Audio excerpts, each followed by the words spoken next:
The story of PT has been something of a difficult thing to unravel. The plot isn't exactly given to you on a silver platter, opting instead to reveal bits and pieces of itself throughout the game, par for the course with most Silent Hill games. Because of this, there's no one correct plot synopsis, and by extension, this video has a large amount of guesswork and speculation about what these details mean. But if you follow PT's narrative breadcrumbs, you'll be able to get an idea of what's happening inside PT's halls. Let's first look at the facts the game presents us. We'll start by examining one of the main connections the game makes with reality: fathers murdering their families. There are various types of horror. Most deal in fantasy, involving things that would never happen in real life. But some of the most effective horror plays off very real fears and has a basis in reality.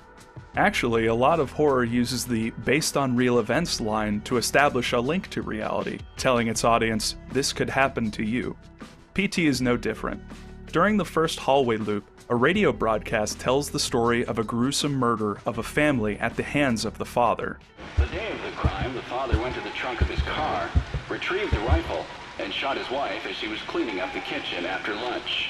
This is followed up with two other stories of fathers murdering their families, and wraps up the broadcast with, State police say this string of domestic homicides appears unrelated, though it could be part of a larger trend such as employment, child care, and other social issues facing the average family. In reality, this act is called familicide, and is the most common form of mass murder. By saying that this could be part of a larger trend, the game is likely pulling a based on real events, and establishing a basis in real life. This allows for a deeper, more basic, and longer-lasting sense of fear that this could happen to you, as well as calling into question the mysterious reasoning behind familicides. The game posits that employment, childcare, and other social issues could be the motives for these murders, and in reality those are contributing factors, but when applied specifically to the events of PT, they make a lot of sense. We'll talk about this more later on in the video. An interesting thing to note about this is that linking events that happen in-game with events from real life is something Hideo Kojima loves to do with the Metal Gear Solid series. In it, Kojima regularly takes items, places, and events from real life and constructs narratives around them. Speaking of which, later in the game, the same radio that described the murder from before starts repeating a number. 204863. Well, a radio broadcasting seemingly random numbers is another concept that has bearings in real life. Number stations are shortwave radio transmissions that began popping up after World War II. Mimicking transmissions that sent weather data during that war, number stations are believed to have been used by governments to transmit information via encoded messages to spies. At least, that's the best guess. No one knows just what the hell number stations are for a fact, and listening to them often raises more questions than answers. 1, 2, 3, 4, 5, 6, 7, 8, 9, 0, 3, 8, 6, 3, 8, 6. Pretty damn creepy, huh? Anyway, probably the most striking aspect of PT is the limited amount of locations the game includes. PT takes about an hour to complete, or around 15 minutes if you speedrun it, and throughout that time you're given access to two major locations, the concrete room and the repeating hallway.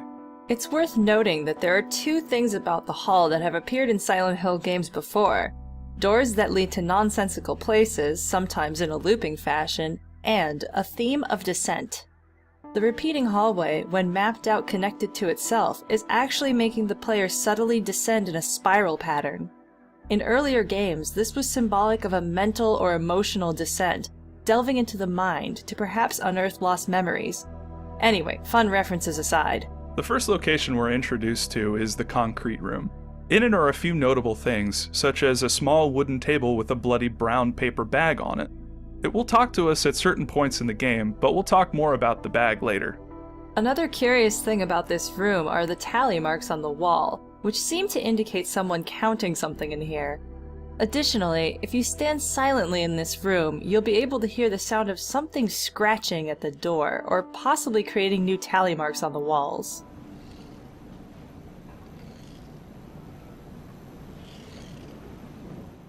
Exiting the concrete room's only door will lead us into the repeating hallway, which is the main location of PT. The hallway is presented in various ways, but the point is always the same. Investigate everything. Puzzles in PT require you to really scour the hallway for clues, which has the added effect of familiarizing yourself with the area. Let's go ahead and review the information the hallway is presenting us.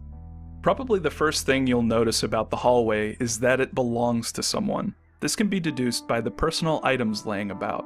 It can be inferred that the hallway was at one point part of a house that belonged to a married couple, whose wedding photos, as well as other personal pictures, can be seen throughout. These pictures seem to be fairly old. They're all faded, grainy black and whites of people in older styles of dress. But not too old. The style of dress in the wedding photo matches the wedding fashions of the 1980s fairly well. There are also other pictures hanging throughout the house that are sometimes in full color.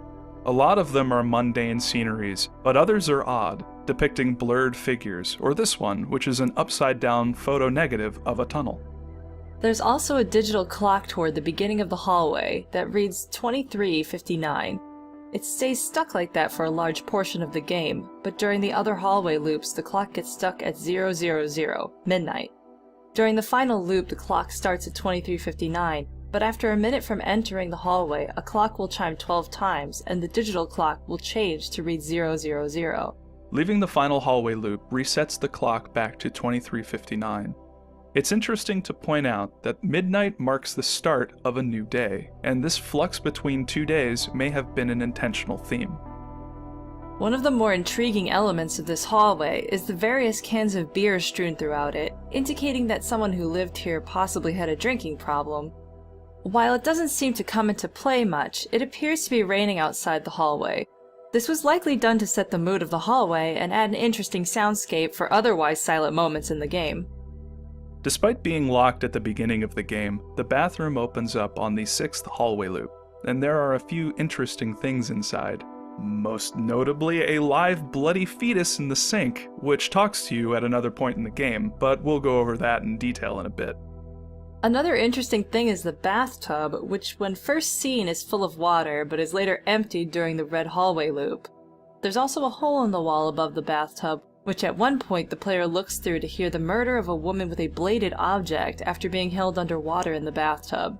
I say bladed object because you can actually hear the sound of the blade during this scene. As the player progresses through PT's looping hallway, certain things will change, like the picture of the married couple near the front door having "Gouge It Out" appear on it, along with a big blue X. There's also a large refrigerator that seems to have something rather bloody inside of it. And on the loop after the fridge first appears, you can see it swaying frantically back and forth with a baby crying in the background. It's possible this has symbolic meaning to PT's major antagonist, which we'll detail momentarily. Another change that occurs is when the hallway gets bathed in a red light, and the player character moves much faster than normal. During this loop, all of the pictures in the hallway are changed to depict eyeballs.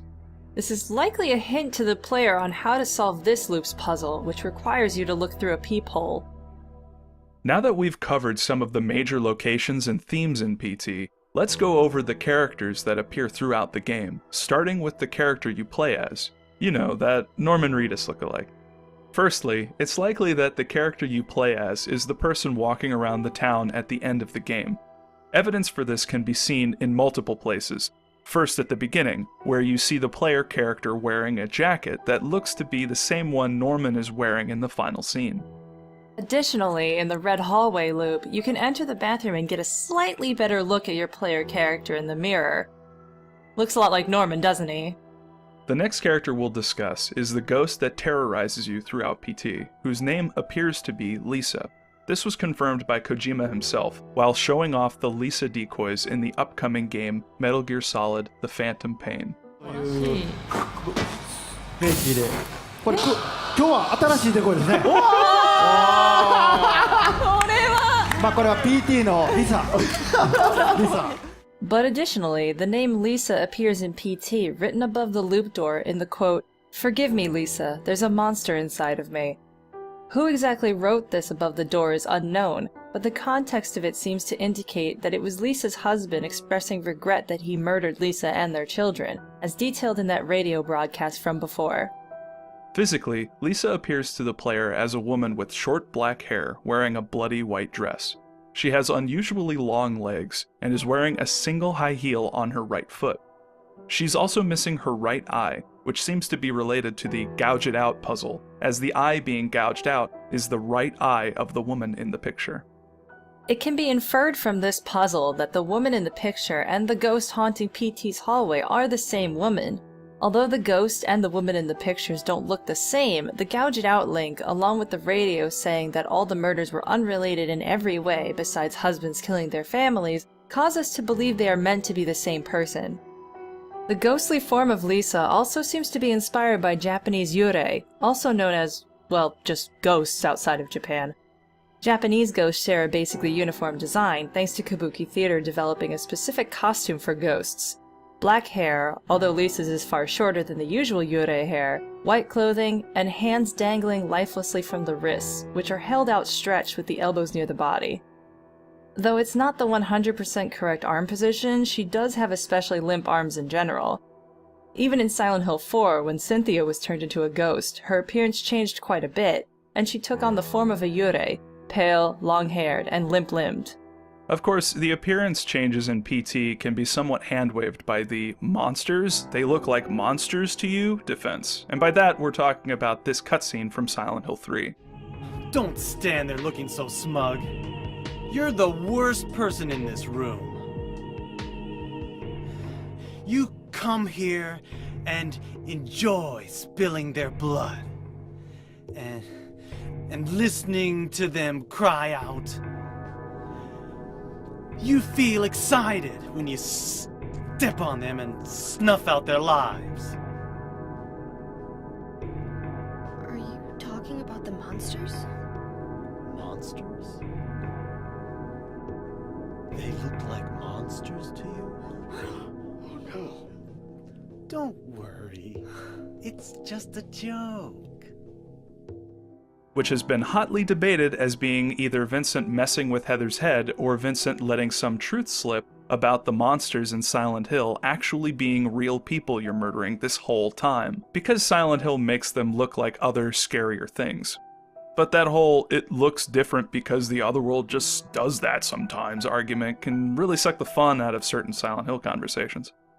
There's another puzzle in the game that involves a picture of Lisa as well. The photo fragment puzzle, which requires the player to search the hallway for 6 pieces of a torn-up photo. On the torn photo are the words, "My voice, can you hear it? This sign, can you read it? I'll wait forever if you'll just come to me." Collecting all photo pieces assembles them into another picture of Lisa. Another aspect of Lisa's physical appearance seems to indicate that she was murdered by her husband, as detailed in the radio broadcast at the start of the game. The blood on Lisa's dress appears around her stomach, and the radio broadcast states that the murdered wife was shot in the stomach, and also that she was pregnant at the time. This seems to explain the ghost of Lisa having an enlarged stomach, and could account for all the blood toward the bottom of her dress. Another Japanese ghost type, Ubume, is the spirit of a woman who died in childbirth, but shares another design similarity with Lisa. In form, it is soaked in blood from the waist down. Lisa's actions in PT make her an interesting character to say the least. Throughout the game, she goes from laughing after you've solved a puzzle, breaking a window near you to freak you out, to just straight up murdering you by picking you up and snapping your neck. One would assume if her intention was to merely kill you, then she could do that at any time, but the game implies that Lisa wants more than to just kill the player character. At the start of the game, when the player character is getting off the ground, you can see what appears to be Lisa opening the concrete room's door for you.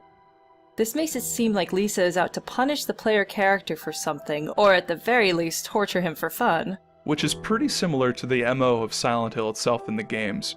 Whether it's a consciousness or not is debated, but it seems to be obvious that it could kill you at any point, but chooses instead to torture, punish, and try to teach something to whoever wandered into its grasp. Silent Hill as judge, jury, and executioner, as well as Silent Hill as a warped therapist, are both ideas we intend to discuss in later videos, though.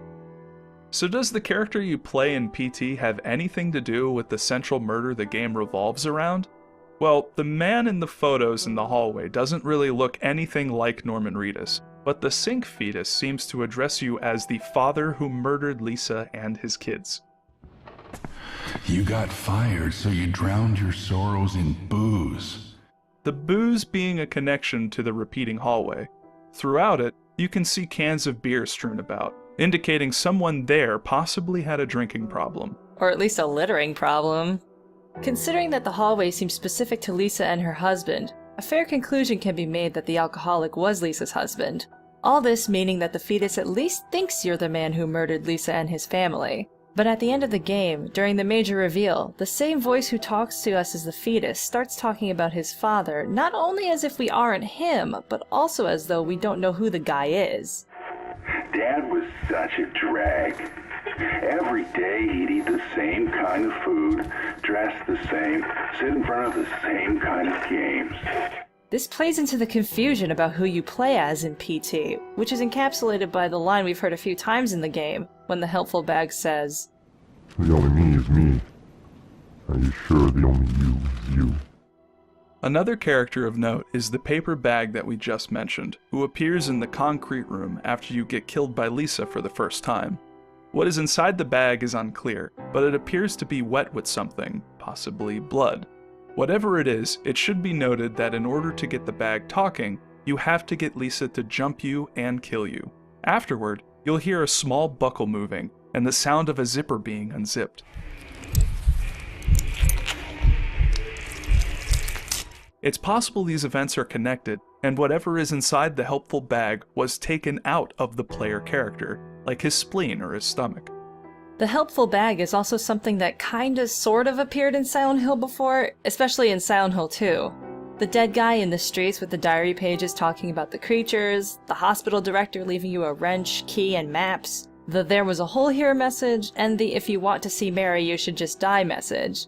A mysterious, benefactorish force that seems to have secret knowledge of the inner workings of Silent Hill but is not able or willing to fully expound on it. Anyway, the bag appears to want to help the player character, presumably because both seem trapped in PT's infinite hallway. The bag talks to us and reveals that the gap in the door, presumably the one in the concrete room but it's not specified, leads to a separate reality, and that the only me is me, though riddles like this one aren't exactly 100% helpful. A very interesting thing about the helpful bag is that the voice emanating from it seems to be the same voice providing at least a few of the audio clues throughout the game. "Watch out. The gap in the door. We share an instant of private darkness. In the moment our hands overlapped, I walked till I stood one pace before Jack. This could potentially mean that the bag is the writer of the other clues as well, considering they all tell the same story of a person who has figured out the final loop's puzzle but hasn't been able to leave yet. For example, I believe I heard a phone tells us that this person got the third baby laugh but may not have had a chance to pick up the phone and leave.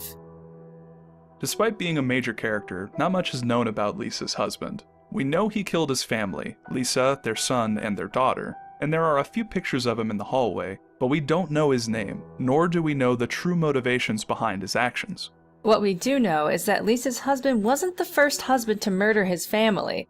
During the radio report at the beginning of the game, we hear the following. There was another family shot to death in the same state last month, and in December last year, a man used a rifle and meat cleaver to murder his entire family. In each case, the perpetrators were fathers. This tells us that Lisa's husband's situation isn't isolated. There may be a link between at least two other murders. The motivations for the other two murders are unknown, but we may have some information about Lisa's husband that we can use to form ideas about why he did what he did. During the sink baby scene in the red hallway loop, we're told that someone got fired, so they drowned their sorrows in booze. Since the hallway seems to be part of Lisa and her husband's home, many have taken this to mean that the person being talked about here is Lisa's husband, and the woman being referenced, the one who took a job working a grocery store cash register with a boss who was possibly coming on to her, is Lisa. And remember, Lisa was pregnant at the time of her death, so it is possible that Lisa's husband suspected Lisa's boss at the grocery store to be the biological father of her child, regardless of whether or not that was true. Jealousy may have blinded him, but it's possible an outside source pushed him to go through with the murders. Another scene in the red hallway loop gives us another clue as to why Lisa's husband did what he did. During the peephole scene, we look into the bathroom as audio from a murder plays. In it, we hear a woman being drowned, then killed by someone. Presumably, this is one of the other husbands mentioned in the radio broadcast killing his family. But it's important to note that the audio of this murder is backed by a voice on the radio. I got a message for all you folks out there in Radio Land. Now's the time for action. You know what to do. Now's the time. Do it. Here, it appears this voice is urging this person to commit the murder. This, along with the other broadcasts, heavily implies that the radio also did something similar with Lisa's husband as it did in this bathroom scene. To further illustrate this, we hear the 204863 code coming from the radio, and during the first radio broadcast, we hear this. Several days before the murders, neighbors say they heard the father repeating a sequence of numbers in a loud voice. They said it was like he was chanting some strange spell. It seems like the game is hinting that the radio is either driving Lisa's husband insane with the 204863 puzzle, is outright urging him to kill his family, or both. Quick little side note about the murder. Lisa's husband is said to have lured their daughter out of the safety of the bathroom by telling her it was just a game, at which point he killed her. Well, this error screen that appears before the final loop says basically the same thing to the player. Whatever the reasons Lisa's husband had for murdering his family, it's implied that he is remorseful for what he did. At a certain point, this message appears above the loop door's frame. "Forgive me, Lisa, there's a monster inside of me." This monster inside me is interesting considering the possession theme PT has going, what with Lisa's ghost possessing the player character at points in the story. But the main takeaway here is that it's likely Lisa's husband wrote this note, and he's sorry for what he did. Because, well, who else would be apologizing to her if not the husband? No one else seriously wronged her that we know of. That's assuming the implied affair with the grocery store manager was consensual, though. This whole thing is made more interesting by listening to the initial radio report again. It says, Police arriving on scene after neighbors called 911 found the father in his car listening to the radio. Not only is this placing even more emphasis on the radio's role, but it seems to be saying that Lisa's husband is still alive, if he wasn't put to death for his crimes. The radio at another point mentioned a man committing suicide after he killed his family by hanging himself in his garage. After killing his family, the father hung himself with a garden hose they had in the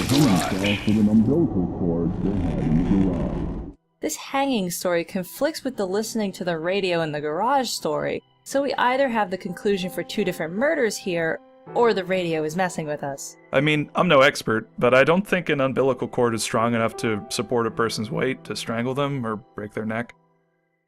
Considering that a lot of the creepy stuff in PT seems to emanate from the radio, let's investigate it a little more by dissecting the various voices we hear coming from it throughout the game.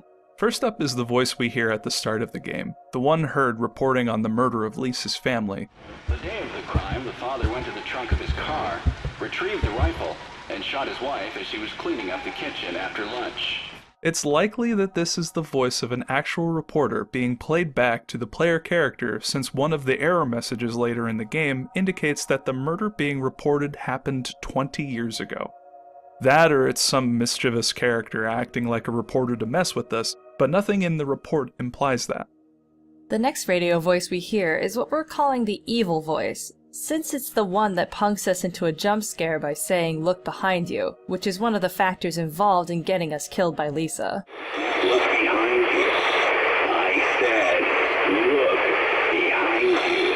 It may very well be the same entity as the reporter voice, but the way it interjects into the report after the first loop feels like someone cutting into a separate broadcast. On a Sunday afternoon. Don't touch that dial now, we're just getting started. Retrieve the rifle. Plus, this voice is more overtly evil, introducing us to the mysterious number 204863, which is likely the same number Lisa's husband was chanting around the time he killed his family. In fact, it's possible this voice is the one that drove Lisa's husband to commit those murders. Even in his first appearance, this voice is planting the seed of distrust by saying, "Don't trust the tap water." You can't trust the tap water. Well, son. In addition, we hear this voice again during the peephole scene in the red hallway, where he's heard pushing someone, possibly a father, to kill. Now's the time for action. Our society is rotten to the core. I'm talking to all the fine, upstanding folks got their welfare cut, got their jobs pulled out from under us. Another radio voice is one we've taken to calling the Swedish Ghost. This is the voice that talks to us in Swedish in the loop just before the red hallway.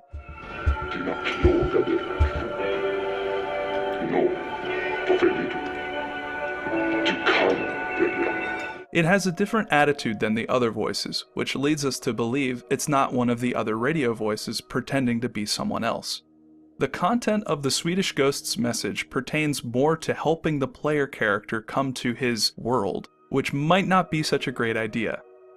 This voice references the War of the Worlds radio broadcast from 1938, and, like the evil voice, tells us to distrust everyone, specifically the police. Despite that similarity, the Swedish Ghost seems more genuine about its plea. It also wants us to solve the 204863 puzzle, and claims that we have the right to become one of them, whoever they are. Finally, there's a voice at the end of the game, which if you listen carefully, you can hear is talking with radio static in the background. Dad was such a drag. Because of this static, one could assume this voice is also coming from the radio, which will make sense in a moment. Who this voice belongs to is a mystery, but by listening to what he's saying, we learn that this is likely the son of a father who killed his family. But then one day he goes and kills us all. He couldn't even be original about the way he did it. Which dad he's talking about is left for the player to assume, but it's possible this is Lisa's son, who was mentioned at the beginning of the game as having been shot and killed by his father. When his 10-year-old son came to investigate the commotion, the father shot him too. Another reason to think this is Lisa's son is because this same voice inhabits the fetus. Every day he'd eat the same kind of food, dress the same, sit in front of the same kind of games. Only reason she could earn a wage at all is the manager liked how she looked in a skirt. In this scene, the voice reveals detailed information about Lisa's husband and his drinking problem, as well as demonstrating intimate knowledge of the circumstances preceding Lisa's murder. Presuming they're true, of course, and the fetus isn't lying to us for some reason. It's because of this knowledge that we think we know the voice's name. In a previous video, we found that the key to solving PT is to say the name of someone who wrote a message to the player during the glitch hallway loop. This message ends by saying, "Contact me, Jay." Our theory was that 204863 is a code used to figure out this person's full name, Jareth. Because of the way the game resolves after you contact this person, it's likely that the final radio voice is Jareth. But, as we've noted in another video, a few different names can be used to solve the final puzzle, so we're not 100% confident in saying his name is Jareth specifically. Instead, we'll refer to him simply as Jay, since at least we know his name starts with a J.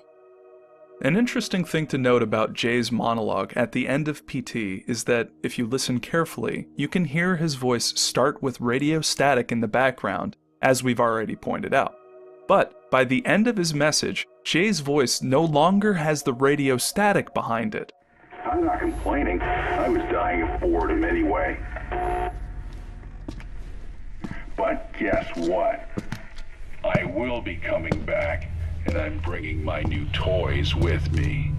This is noteworthy because of his line about coming back, which is perhaps referencing his death by the hands of his father, and possibly draws a symbolic link between the world where the voices are broadcasting through the radio from, which seems to be the world of the dead, and the real world. Perhaps this is the reason Silent Hills is pluralized, as these two different worlds have gotten blurred. It's possible that Jay has found some way of bringing these worlds together, which may be referenced by his line about bringing his new toys with him, which could refer to his methods to bring these worlds together, or possibly the sources of the radio voices we've been discussing. Okay, everything we've talked about up to now has mostly been the facts presented by PT, but it's here we start getting into 100% theoretical territory. While these theories are based on the ideas presented in PT, It's important to make the distinction that they're just theories. They're not facts. They're fun to think about, though. The first theory to discuss is the timeline for PT's events. The inception for this theory was reading the Swedish ghost's translated monologue and focusing on a key fact. The ghost mentions a radio drama from 75 years ago. Yes, the radio drama from 75 years ago was true. This 75 years ago line is mentioned twice in the monologue, which highlights the importance of that specific number. It's likely that the radio drama being mentioned here is the War of the Worlds broadcast from October 30th, 1938. And going by the 75 years ago line, that means the events in PT are occurring on October 30th to 31st, 2013. We say 30th to 31st because in PT, the clock is switching between the 30th at 23:59 and the 31st at midnight. Using this as a baseline, we can come up with the dates for the major events in PT, so let's go through them one by one. October 30th to 31st, 1938, the date that the War of the Worlds broadcast and the public reaction to it occur, which is referenced twice by the Swedish radio announcer in the area just before the Red Hallway. Fun note, the crazed public reaction, where thousands of people were convinced that aliens were landing on Earth, has been overplayed by history. Very few people were actually fooled into hysteria. Before or during 1983, Lisa marries her fiancé. Pictures from this wedding can be seen in the repeating hallway.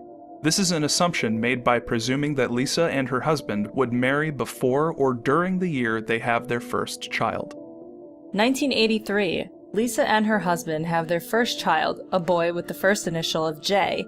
We get this date by taking the year that PT occurs, 2013, and subtracting 20 years from it because of Jay's note about him being unable to forget the date his father killed his family, which was 20 years ago, which is 1993. After that, we simply take the age of Jay at the time of his death, 10 years old, and subtract that number from 1993, which gives us Jay's birth year, 1983. 1987, Lisa and her husband have their second child, a girl. This date is reached with the same method as Jay's birth year, but instead subtracting the girl's age at the time of her death, 6, from 1993. December 1992. The third family referenced by the radio broadcast is murdered at the hands of that family's father. And in December last year, a man used a rifle and meat cleaver to murder his entire family. Since the date of the broadcast seems to be soon after the murder of Lisa's family, it's safe to say the year of the broadcast is 1993, so December last year would be December of 1992. Since a rifle and meat cleaver were used here, it's likely that the audio we heard in the Red Hallway peephole scene is from this event. This is because you can clearly hear the sound of a blade of some sort being used to kill a woman. The father of this family might be deceased, possibly hanging himself with a garden hose in the garage. The radio isn't clear about which of the fathers did this to himself, but there's a chance this father did it. December 1992. Lisa's husband loses his job. Depressed, he begins drinking heavily. This date is reached by listening to Jay's monologue when he's possessing the sink fetus. You got fired, so you drowned your sorrows in booze. She had to get a part-time job working a grocery store cash register. Only reason she could earn a wage at all is the manager liked how she looked in a skirt. You remember, right? Exactly 10 months back. The reference point for 10 months back isn't specific, but it seems to be the date Jay's family is murdered, considering it's the only date that makes any sense. I mean, 10 months back from the date PT occurs is December 2012, well after Lisa died, and I'm pretty sure a dead person can't get a job, as Jay explained. It's also notable that the December 1992 date coincides with Lisa's pregnancy very well, which we'll see in a moment. Wednesday to Thursday, December 30th to 31st, 1992. With her husband still jobless and the family in need of income, Lisa gets a job at a grocery store working the cash register. Her manager is possibly interested in her sexually, and Lisa gets pregnant at some point after this. It is unclear exactly how far into the pregnancy Lisa was at the time of her death, so we have no way of knowing when the conception of her third child occurred. The specific dates of December 30th to 31st comes from the line in Jay's sink fetus monologue, exactly 10 months back. It's notable that Jay says exactly, and if the date at which Jay delivers this line is the same day he and Lisa were killed, that would mean the things Jay is referencing occurred on December 30th to 31st, 1992. If this theory is correct, the date at which the events in the Red Hallway occur is a different date than the other loops. This can be explained by saying that time is being altered in the Red Hallway loop, which can be inferred by considering how fast the player character moves before Jay talks to us. September 1993. The second family referenced by the radio broadcast is murdered at the hands of their father. According to the radio report, this murder occurred the month before the murder of Lisa's family, which was October 1993, and the father used a gun. Like the other family's father, this father might have been the guy who hung himself with a garden hose in the garage. Early in the week of October 29th, 1993, Lisa's husband is heard by neighbors to be saying 204863 in a, quote, loud voice. Loud voice being key here, it is possible the husband was possessed, as evidenced by the monster inside me note Lisa's husband left after her murder. It's also possible he was just not himself for some reason, or became obsessed with the number 204863. The date for this comes from the radio report, specifically referencing Lisa's husband acting oddly, quote, several days before the murders. Friday, October 29th, 1993. Lisa's husband purchases a rifle from a local gun store. Evidence for this comes from the radio report, which specifically mentions Lisa's husband buying a rifle from a local gun store 2 days before he murdered his family. Sunday, October 31st, 1993. Lisa's family is murdered at the hands of Lisa's husband. The murder occurred in the afternoon. Lisa's husband shot a pregnant Lisa in the stomach while she was cleaning up after lunch. Shortly after, 10-year-old son Jay hears the commotion and comes into the kitchen to investigate. His father shoots him with the rifle, killing him. Lisa's daughter, 6 years old, then hides in the bathroom, but her father lures her out by telling her that they're playing a game. Her father then shoots her in the chest at point-blank range, killing her. Lisa's husband is found by police that day sitting in the garage listening to the radio. He is potentially still alive, presuming he wasn't given the death penalty afterward. All evidence and timing for these events are provided by the radio report at the beginning of PT. And finally, October 30th to 31st, 2013, 20 years later, the date when the events of PT occur. The last theory we'll discuss is a rather simple one and involves the ending of PT, where a line appears that reads, "This game is a teaser, it has no direct relation to the main title." Put simply, this could be deliberately misleading. It's possible that the mysteries revolving around PT will be further discussed in Silent Hills. I think that just about covers it. Well, at least for this episode. We'll be recording a podcast soon to detail all the symbolism within PT, as well as other topics we simply didn't have time to cover in this video. Interested in having us chat about specific PT theories? Or did you come up with one you'd like to hear us kick around? Leave it in the comments below, and we'll dig into it on the podcast.